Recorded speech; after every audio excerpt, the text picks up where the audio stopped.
the common mistakes that generally happens during anthropology preparation with most of the beginners. యూపీఎస్సీలో anthropology ఆప్షనల్తో prepare అవుతున్నప్పుడు చాలామంది students కొన్ని mistakes కామన్గా కమిట్ చేస్తుంటారు. సో అందులో మెయిన్గా ఏంటంటే first and foremost mistake is reading it like a text. మనం ఏం చేస్తాం నార్మల్గా ఫౌండేషన్ స్టార్ట్ చేసిన వెంటనే సో క్లాస్ వాళ్ళు టీచర్స్ ఎక్స్ప్లెయిన్ చేస్తారు, దాని తర్వాత నోట్స్ తీసుకుంటాం, లేదా సెల్ఫ్ ప్రిపరేషన్ అయితే అక్కడ ఉన్న నోట్స్ తీసేసుకొని చదువుతూ ఉంటాం. సో సెల్ఫ్ ప్రిపరేషన్ చేస్తున్నప్పుడు మోస్ట్ ఆఫ్ ద టైమ్స్ అక్కడ ఉన్న టెక్స్ట్ని చదువుతాం, కాకపోతే మనం దాంట్లో ఉన్న కాంటెక్స్ట్ని మిస్ అవుతూ ఉంటాం. సో ఇప్పుడు నేను ఒక ఎగ్జాంపుల్తో చెప్పాలంటే నార్మల్గా డౌరీ అనే కాన్సెప్ట్ చదువుతాం. డౌరీ అంటే ఏంటి? Female family paying to the males family for getting married. So ఈ డౌరీ అనే కాన్సెప్ట్ చదివినప్పుడు మనం ఏమనుకుంటాం, ఓకే వీళ్ళు వాళ్ళకి పే చేస్తున్నారు, ఇంతవరకు చదివి మనం వదిలేస్తాం, ఎందుకంటే బుక్లో అంతే మెన్షన్ అయి ఉంటుంది. కాకపోతే ఈ కాన్సెప్ట్ ఇది మ్యారేజ్ అనే చాప్టర్లో చదివితే మీరు నెక్స్ట్ ఎకానామిక్ ఆర్గనైజేషన్ అనే చాప్టర్లో మీరు రెసిప్రాసిటీ అనే ప్రిన్సిపల్ చదువుతారు. సో ఇక్కడ ఏమవుతుంది, రెసిప్రాసిటీ కాకపోతే ఏ కైండ్ ఆఫ్ రెసిప్రాసిటీ ఉంది అంటే రెసిప్రాసిటీ అంటే ఒకరు ఇవ్వడం ఇంకొకరు తీసుకోవడం. సో ఇక్కడ మీరు చూస్తే మేల్ ఫ్యామిలీ ఉంది, ఫీమేల్ ఫ్యామిలీ ఉంది. ఓకే, సో మేల్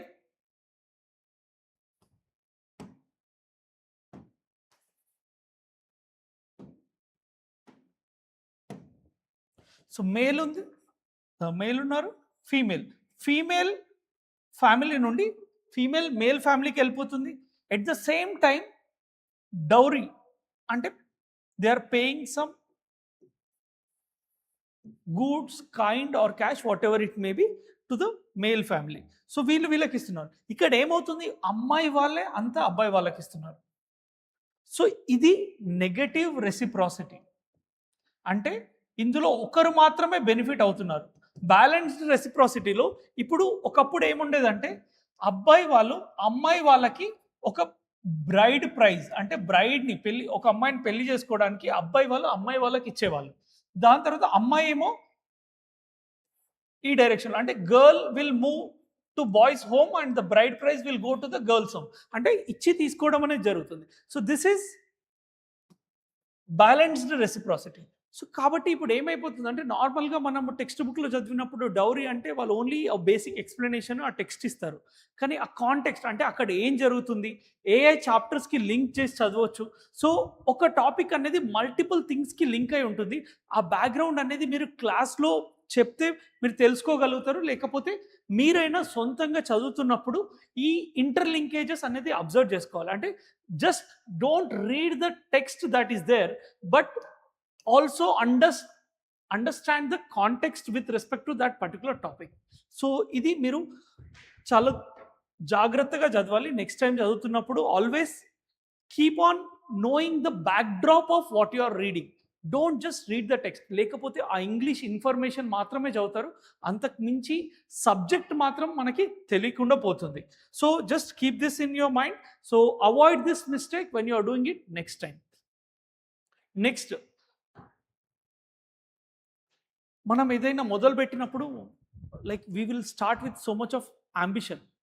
సో అంబిషియస్గా ఉంటాం కాబట్టి చాలా తొందరగా అయిపోవాలి. సో ఐఏఎస్ మొదలు పెడుతున్నప్పుడు ఫస్ట్లో చాలా ఉత్సాహం ఉంటుంది, ఆ ఉత్సాహంతో తొందరగా అయిపోవాలన్న ఉద్దేశంతో మనం బాగా ఎనర్జీతోటి తొందరగా చదువుతూ ఉంటాం. ఫోకస్ అంతా చదివి అయిపోగొట్టాలనే ఉంటుంది, కానీ మనం అక్కడ రియల్గా మనం దాన్ని మాస్టర్ చేస్తున్నామా లేదా అనేది మనం మిస్ అయిపోతాం. సో చాలామంది స్టూడెంట్స్లో నేను అబ్జర్వ్ చేసిన విషయం ఏంటంటే వాళ్ళు చదువుతారు, ఓకే సిలబస్ కంప్లీట్ అయిపోయింది సార్, నేను దాన్ని ఆల్రెడీ చదివేశాను అని చెప్తారు. కాకపోతే దాంట్లో వాళ్ళకి అందులో మెయిన్గా డెప్త్ అనేది మిస్ అవుతుంది. So depth of understanding is very important. మీరు ఒకవేళ అబ్జర్వ్ చేస్తే ఎగ్జామ్లో యూపీఎస్సీలో వాళ్ళు మీ అనలిటికల్ స్కిల్స్ని టెస్ట్ చేస్తారు. అనలిటికల్ స్కిల్స్ మనం తెచ్చుకోవాలి అని అంటే, ఆ క్వెషన్స్‌ని ఆన్సర్ చేయాలి అని అంటే, మనకి డెప్త్ ఆఫ్ ద సబ్జెక్ట్ అనేది ఇంపార్టెంట్. సో, ఇప్పుడు మనం తొందరగా ఫినిష్ చేయాలన్న దాంట్లో సూపర్ఫిషియల్ రీడింగ్ తోటి ఎళ్ళిపోయి, అయిపోయింది మనకి ఆల్రెడీ సిలబస్ అయిపోయింది, కంప్లీట్ చేసేసా అన్న ఉద్దేశంలో ఉంటాం. సో, ఈ ప్రాబ్లమ్ అనేది చాలా ఫ్రీక్వెంట్‌గా రిపీట్ అవుద్ది. Most of the students who come to me they say that they have already completed the basic coaching. Basic coaching అయిపోయింది, ఫౌండేషన్ అయిపోయింది. ఆల్రెడీ చదివేసినా కాకపోతే నాకు ఆన్సర్ రాయడానికి రావట్లేదంటారు. సో, మొదటిగా జరిగే తప్పు ఇక్కడొస్తుంది. ఇక్కడ మెయిన్‌గా ఏంటంటే మీరు ఫస్ట్ ఒక టాపిక్ చదివిన తర్వాత ఆఫ్టర్ రీడింగ్ ఎ టాపిక్ ఇమ్మీడియేట్‌గా మీరు దానిపైన పీవైక్యూ అంటే ప్రీవియస్ ఇయర్ క్వెషన్ ఏమొచ్చింది ఈ టాపిక్ పైన అండ్ ఆ క్వెషన్‌ని మీరు ఇమ్మీడియేట్‌గా ఆన్సర్ రాయడానికి ట్రై చేయాలి. మొదటిసారే బెస్ట్ ఆన్సర్ రాస్తా అన్న ఉద్దేశంతోటి 15, 20 సార్లు చదవాల్సిన పని లేదు. సో, రివిజన్ చేసి రాస్తా అన్న ఉద్దేశంతోటి ఆ రివిజన్స్ అన్ని సార్లు మీరు కావాల్సిన అన్ని సార్లు రివిజన్ అవ్వదు. దానివల్ల మీరు ఆన్సర్ కూడా రాయరు. సో, ఇప్పుడు ఏమైపోతుంది? మీరు అన్ని టాపిక్స్ కంప్లీట్ చేసుకుంటారు. అన్ని టాపిక్స్ కంప్లీట్ అయిపోయినాక ఆన్సర్ రాద్దాం అనుకుంటారు. కానీ అది జరగని విషయం. కాబట్టి అందుకని మీరు నిజంగా సిలబస్‌ని మాస్టర్ చేయాలంటే ఒక టాపిక్ అయిపోయిన వెంటనే ఆ టాపిక్ పైన ఆన్సర్ రాయాలి. ఇప్పుడు మనకు ఏ దాంట్లో అయినా, ఏ డిసిప్లిన్‌లో అయినా, ఏ విషయమైనా ఏ దాంట్లో అయినా మనం మాస్టర్ అవ్వాలి అనంటే మనకు మెయిన్‌గా ఎక్కడ తప్పులు జరుగుతాయనేది చాలా important. So, you should be knowing where exactly the mistakes are going to happen. Where you are going to fall. So, when you know where you are going to fall, then you are going to be careful so that you don't fall. Right. So, ఇప్పుడు మనం ఒకవేళ bike నేర్చుకున్నా గూడా మొదట్లో ఏమవుతుంది turnings దగ్గర turn చేసేటప్పుడు చాలా ఇబ్బందిగా అనిపిస్తుంటుంది. సో, సడెన్‌గా తిప్పేయడం వల్ల there might be accidents that might happen. So, ఫస్ట్‌లో నువ్వు మొదలు పెడితే గాని నీకు తెలీదు అక్కడ యాక్సిడెంట్ అవుతది, లేకపోతే అక్కడ ఇబ్బంది అవుతదని. So, first you have to start it. So, when you start you will get to know where exactly you are going to fall.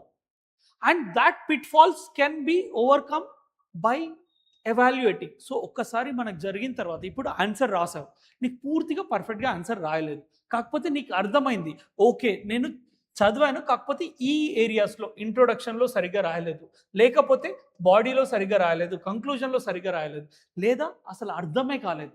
Okay. You will understand that నాకు చదివినప్పుడు నాకు ఇంగ్లీష్ అర్థమైంది అక్కడ రాసిన ఇన్ఫర్మేషన్. కాకపోతే దాని మీనింగ్ బ్యాక్‌డ్రాప్ అర్థం కాలేదు.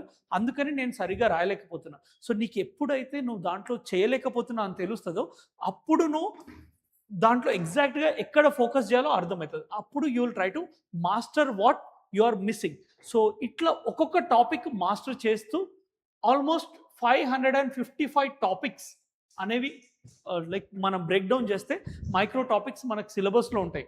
ఓకే. సో, ఆ 555 టాపిక్స్‌ని మనం one after the other practice చేసుకొని దాన్ని మాస్టర్ చేసుకుంటే సిలబస్‌ని ఈజీగా ఫినిష్ చేయొచ్చు. మనం తొందరగా సిలబస్ కంప్లీట్ చేయడం వల్ల ఉపయోగం లేదు. కాకపోతే ఒక్కొక్క టాపిక్‌ని మనం ఆన్సర్‌తో పాటు మాస్టర్ చేస్తే సో, మీరు ఒక 2, 3 నెలలకి ఒక 150, 200 చేసినా 6 మంత్స్‌లో మీరు మొత్తం 550 క్వెషన్స్ పైన మాస్టర్ చేయొచ్చు. కాబట్టి ఫినిష్ చేయాలని తొందర మానేసుకోవాలి. సో, ఫస్ట్ మొదలుపెట్టినప్పుడు జాగ్రత్తగా ఫస్ట్ అర్థం చేసుకోవాలి.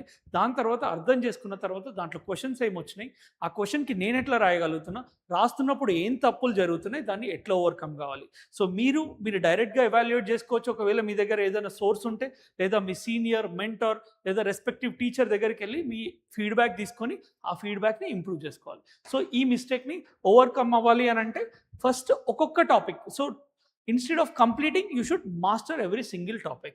So, going back, the third mistake that you generally notice is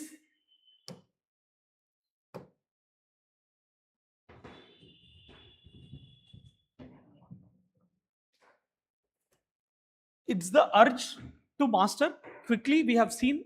And next, third mistake is reading topics in isolation. Okay. So, ఇప్పుడు మీరు యూపీఎస్సీలో క్వెషన్స్ చూస్తే క్వెషన్స్ ఎట్లా వస్తాయంటే రీసెంట్‌గా ఒక క్వెషన్ వచ్చింది. Political economy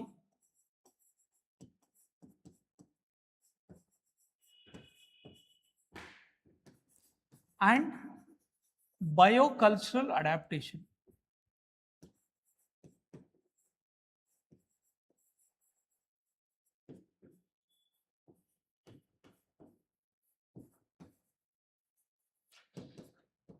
okay. లేదా పేపర్ 2లో చూసుకుంటే కాస్ట్ అండ్ ట్రైబ్. సో ఈ విధంగా క్వశ్చన్స్ అడుగుతారు.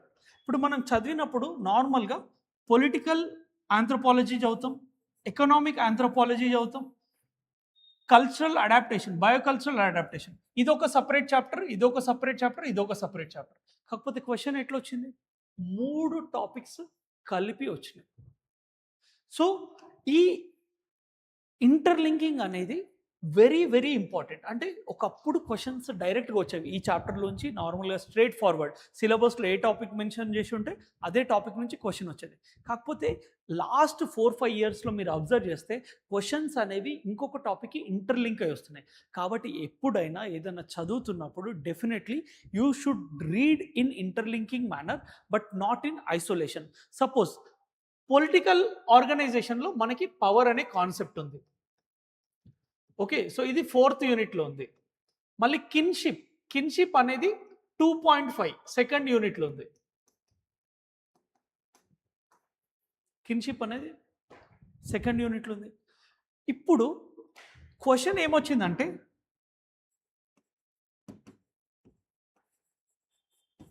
కిన్షిప్ అండ్ పవర్ అని వచ్చింది. ఇప్పుడు ఎగ్జామ్లో ఎట్లా రాస్తారు? ఈ రెండుటి మధ్యలో లింక్ ఏముంది అనేది క్వశ్చన్ వచ్చింది. సో నార్మల్గా ఏంటంటే ఈ టాపిక్ పైన ఇప్పుడు దీనికి ఆన్సర్ మీ దగ్గర ఆల్రెడీ ఉంటుంది, ఎందుకంటే మీరు ఏదో ఒక దగ్గర చదువు ఉంటుంది. కాకపోతే ఏ టాపిక్ అది, లింకింగ్ ఆఫ్ దీస్ 2 థింగ్స్ అనేది మీకు క్లియర్గా తెలియాలి. సో ఇప్పుడు మీరు సెగ్మెంటరీ లీనియేజ్ అనే టాపిక్ ఆల్రెడీ చదువు ఉంటారు. So you might have already red this, and this topic deals with the commonality that is present between kinship and power. Okay, so there is interlinking of 2 things. Within kinship, you notice the power is being derived. So you'll understand better when you link the topics. Okay, when you're reading this topic, you might be reading directly. అంటే దీన్ని ఎట్లుందో అట్లా చదివేస్తాం, కానీ మనం ఎగ్జాక్ట్గా అది దేనికి సంబంధించింది, ఏ టాపిక్స్ ఇంటర్లింకింగ్ ఉన్నాయని చదవం. కాబట్టి మీరు ఎప్పుడన్నా చదువుతున్నప్పుడు ప్రతి టాపిక్ ఇది ఇంకా ఎక్కడ ఇంటర్లింక్ అయ్యి ఉంది, వేరే పేపర్ 1 కానీ పేపర్ 2 కానీ within the syllabus of paper 1లోనే physical and socio cultural interlink ఉండొచ్చు, లేదా పేపర్ 2 తోటి ఇంటర్లింక్ అయి ఉండొచ్చు. సో అది చాలా జాగ్రత్తగా అబ్జర్వ్ చేసుకొని చదువుకోవాలి. So never read things in isolation, always read in inter connection with other topics. So this is the third mistake, and that you should be overcoming it. Okay, so moving to the next one, the 4th mistake is that చాలా సార్లు మనం చదువుతున్నప్పుడు ఎన్నో scholars వాళ్ళ books వాళ్ళు ఏం చెప్పారని వస్తుంది. సో మనం ఏ టాపిక్ తీసుకున్నా కంపల్సరీ, బికాజ్ మనం ఆంథ్రోపాలజీ చదువుతున్నాం కాబట్టి ఆంథ్రోపాలజిస్ట్ ఏం చెప్పారనే చదవాలి. ఎందుకంటే రిలీజియన్ అనేది సోషాలజీలో ఉంది, సైకాలజీలో ఉంది, పిఎస్ఐఆర్లో ఉంది, ఇంకా వేరే వేరే దాంట్లో కూడా ఉన్నాయి. సో ఇప్పుడు అందరూ ఒకటే రాస్తే దాంట్లో మీనింగ్ ఉండదు. ఆంథ్రోపాలజిస్ట్ వర్క్ చేసి ఆంథ్రోపాలజికల్ పాయింట్ ఆఫ్ వ్యూ ఏం చెప్పారనేది మనం రాయాలి. కాబట్టి మనం చదివిన ప్రతి టాపిక్లో స్కాలర్ వస్తారు, దాని బుక్స్ వాళ్ళకి సంబంధించిన బుక్స్ వస్తాయి, ఇంకా చాలా ఫ్యాక్ట్స్ వస్తాయి. నార్మల్గా స్టూడెంట్ మొదట్లో సెల్ఫ్ ప్రిపరేషన్ కానీ లేకపోతే సొంతంగా పోస్ట్ క్లాస్ చదువుకున్నా కానీ వాళ్ళు ఏం చేస్తారంటే చాలా వరకు ఫ్యాక్ట్స్ మీద ఎక్కువ దృష్టి సాధిస్తారు. సో ఎప్పుడైతే ఫ్యాక్ట్స్ మీదకి దృష్టి పోద్దో కాన్సెప్చువల్ అండర్స్టాండింగ్ అనేది మిస్ అయిపోతుంది. సో ఫ్యాక్ట్స్ ఎట్లా ఉండాలి అని అంటే, ఇప్పుడు సపోజ్ మలినోస్కీ ఉన్నాడు, మలినోస్కీ ఏ బుక్ రాసిండు? ఆర్గనాట్స్ ఆఫ్ వెస్టర్న్ పసిఫిక్. ఇది ఎట్లా గుర్తుపెట్టుకోవాలి?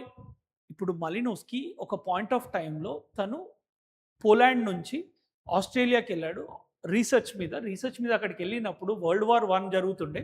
ఆ వరల్డ్ వార్ 1 జరిగినప్పుడు అక్కడ స్ట్రక్ అయిపోయాడు. ఆ స్ట్రక్ అయిన టైంలో ఒక ఐలాండ్లోకి వెళ్ళి అక్కడ చాలా రోజులు వాళ్ళతోటే ఉండి వాళ్ళ గురించి తెలుసుకున్న తర్వాత అప్పుడు ఒక బుక్ రాసిండు, దాని పేరే ఆర్గనాట్స్ ఆఫ్ వెస్టర్న్ పసిఫిక్. సో ఎందుకు ఆ బుక్ రాసిండు, ఏ టైంలో రాసిండు, దేనికి సంబంధించింది అనే ఐడియా మనకుంటే ప్రతిసారి మనం బట్టే అవసరం ఉండదు. అందుకని ఏదైనా బుక్ గురించి కానీ ఏదైనా ఫ్యాక్ట్ గురించి కానీ చదివినప్పుడు దాని బ్యాక్డ్రాప్ అనేది చాలా ఇంపార్టెంట్. అది తెలుసుకోకుండా మనం తొందరగా గుర్తుపెట్టుకోవాలనే ఉద్దేశంతో ఫ్యాక్ట్స్ మీదకి వెళ్ళిపోతే ప్రాబ్లం అయింది.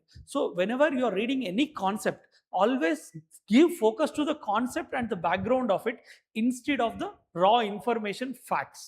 ఓకే. సో ఇది main mistake many students keep committing. So try to overcome this. Give importance to conceptual clarity, not to the facts. Facts can easily be remembered when you know the backdrop. See, మనకు two ways of memorisation ఉంటుంది. ఒకటి repetition ద్వారా వచ్చే memorisation, ఎక్కువసార్లు చదివితే గుర్తుండేది. రెండోది ఏంటంటే connections, అంటే ఒక టాపిక్ నుంచి స్టోరీలు ఎందుకు గుర్తుంటాయి, ఎందుకంటే దానికి ఒక ఇంటర్లింకింగ్ కనెక్షన్ అనేది ఉంది. సో ఇప్పుడు ఇక్కడ కూడా మనం స్కాలర్స్ గుర్తుపెట్టుకోవాలని అంటే డెఫినెట్గా రిపిటిషన్ చేయాలి. కానీ మనకి ఎక్కువ రిపిటిషన్స్ చేసేంత టైం లేదు, ఎందుకంటే మీకు వేరే సబ్జెక్ట్స్ కూడా ఉన్నాయి. కాబట్టి మనకి ఒక బ్యాక్ డ్రాప్ ఇంటర్లింకింగ్ తోటి ఒక 60% 70% ఆఫ్ ద టాస్క్ కంప్లీట్ చేసుకుంటే దాని తర్వాత ఒక 2-3 రిపిటిషన్స్ తోటి ఆటోమేటిక్గా మనం ఈ ప్రాబ్లమ్ని ఓవర్కమ్ అవ్వచ్చు. So whenever you are reading, give more importance to conceptual clarity rather than focusing on the facts. Facts are important, but facts are not the things that you have to write in the answer. కాన్సెప్ట్స్తో పాటు facts రావాలి, అంతేగాని ఒట్టి facts ఉండడం వల్ల మీకు మార్కులు రావు. So ఇది కాకుండా నెక్స్ట్ మిస్టేక్ ఏంటంటే నాట్ హ్యావింగ్ స్పేస్డ్ రిపిటిషన్స్. అంటే ఇప్పుడు ఏమైపోద్ది, ఈరోజు నేను ఒక టాపిక్ తీసుకున్నా, పొద్దున్నే లేచిన, బాగా మోటివేటెడ్గా ఒక చాప్టర్ మొత్తం చదివేసిన. ఇప్పుడు చదివేసిన తర్వాత ఓకే, రేపు నెక్స్ట్ చాప్టర్, దాని తర్వాత నెక్స్ట్ చాప్టర్, ఒక 5 chapters day by day full time ఇచ్చేసిన. I have done plenty of hard work throughout the week. కానీ వారం అయిపోయినాక సండే రోజు టెస్ట్ రాయమంటే ఫస్ట్ రోజు ఏం చదివినో గుర్తులేదు, సెకండ్ రోజు ఏం చదివినో గుర్తులేదు, లాస్ట్ 2-3 రోజుల్లో చదివింది మాత్రమే గుర్తుంది. ఎందుకు ఈ ప్రాబ్లం ఎందుకు వస్తుందంటే ఆంథ్రోపాలజీ లాంటి సబ్జెక్ట్స్లో చాలా వరకు ఇన్ఫర్మేషన్ అనేది సిమిలర్గా ఉంటుంది. అంటే మీకు ఆల్రెడీ అంత తెలిసినట్టుగా అనిపించడం వల్ల మీరు ఎక్కువ డిఫరెన్షియేషన్ చేయలేరు. ఓకే, సో ఒక పాయింట్ ఇంకో పాయింట్ రెండు సేమ్గా అనిపించేసరికంటే నాకు వచ్చేస్తుంది అని అనుకుంటారు, కానీ 2 పాయింట్స్ రాస్తున్నప్పుడు మళ్ళీ ఒకే పాయింట్ని రిపీట్ చేస్తుంటారు. సో అట్లాంటి మిస్టేక్స్ జరగడం వల్ల మనకి కాన్ఫిడెన్స్ రాదు. సో ఈరోజు మనం చదివామంటే దానిపైన నేను చెప్పాను కదా, ఈరోజు ఒక టాపిక్ చదివితే దానిపైన నేను ఒక ఆన్సర్ రాస్తాను. ఆన్సర్ రాసి ఓకే నాకు ఈ ప్రాబ్లం ఉంది ఇందులో అని కరెక్ట్ చేసుకుంటాను. Okay, either I will be getting it for my mentor or teacher or any one. So అట్లా చేసిన తర్వాత you will be having generally a time next day. Okay, రేపు మళ్ళీ ఒక 4 hours 5 hours పెట్టుకున్నావు ఆంథ్రోపాలజీ చదవడానికి. అప్పుడు ఫస్ట్ ఒక 20 minutes నిన్న ఏం చేసావు, ఏం ఆన్సర్స్ రాసినావు, ఆ ఆన్సర్స్లో ఎక్కడ మీకు మిస్టేక్ అయింది అని ఒకసారి చూసుకుంటే మీకు నిన్నటిది ఈరోజు రివిజన్ అయిపోద్ది. అంటే మెమరీ స్లోగా సబ్ కాన్షియస్లోకి వెళ్ళిపోతుంది. ఇప్పుడు మనం కాన్షియస్ మెమరీలో లోడ్ చేసినాం, కాకపోతే అది సబ్ కాన్షియస్లోకి వెళ్ళాలి అని అంటే డెఫినెట్గా మనం దాన్ని రెగ్యులర్ రిపిటిషన్ చేయాలి. సో నిన్నటిది ఈరోజు చూసినాం, తర్వాత ఈరోజు కొత్తగా చదివినాం, రేపు మళ్ళీ దానికి ఎక్కువ టైం, అంటే ఇప్పుడు మొన్నటి దానికి ఒక 2-3 minutes ఇస్తే నిన్నటి దానికి ఒక 5 minutes ఇస్తా. సో ఏం రాశాను, నేను ఏం మిస్టేక్స్ కమిట్ చేసిన, దాన్ని ఎట్లా ఇంప్రూవ్ చేసుకున్నా. సో ఇవి మనం రెగ్యులర్గా చూడడం వల్ల ఏమైందంటే స్లోగా సబ్ కాన్షియస్ మెమరీలోకి వెళ్ళిపోయి దాని తర్వాత మనం ఎగ్జామ్ రాస్తున్నప్పుడు without even knowing what you are reading and revising, ఆటోమేటికల్గా sub conscious memory will help you write the answers. So అట్లా మనం స్పేస్డ్ రిపిటిషన్స్ అనేవి చాలా ఇంపార్టెంట్. అంటే ఒక టాపిక్ మనం ఈరోజు చదివినాం, నెక్స్ట్ డే చదవాలి, మళ్ళీ ఒక 3 to 4 daysకి చదవాలి, 7 daysకి చదవాలి, 10 daysకి చదవాలి, 15 daysకి చదవాలి. కానీ ఎంతసేపు చదవాలి, 20 minutes 30 minutes కాదు, ఒక 5-10 minutes, మ్యాక్సిమం 5-10 minutes. అండ్ 5-10 minutesలో మనం సరే ఇంతగానం నేను 3-4 గంటలు చదివినా మరి దాన్ని ఇప్పుడు 5-10 minutesలో ఎట్లా చదవగలుగుతా, how can I read within 5-10 minutes అంటే 5-10 minutesలో చదవాలి అని అంటే మీరు ఆన్సర్ రాసి ఉండాలి. సో అందుకని ఒక టాపిక్ చదివిన తర్వాత దానిపైన ఆన్సర్ రాయాలి. సో దీని ద్వారా మీకు ఏమైపోద్ది అంటే ఆ ఆన్సర్స్ని మీరు జస్ట్ చూసుకుంటే మీరు చదివిన సిలబస్ అంతా మీకు గుర్తు వచ్చేస్తుంటారు. So that's how you master things and better remembrance or better memorization happens when you do with spaced repetitions. So that's how you can overcome this problem. So these are the 5 common mistakes that are committed while preparing anthropology as a beginners, or especially then those who have completed the foundation but not in a right approach. So I would suggest that these mistakes keep coming up and how you can overcome, I have elaborately explained here, so you can go through it and you can overcome those mistakes. Thank you, see you in the next class.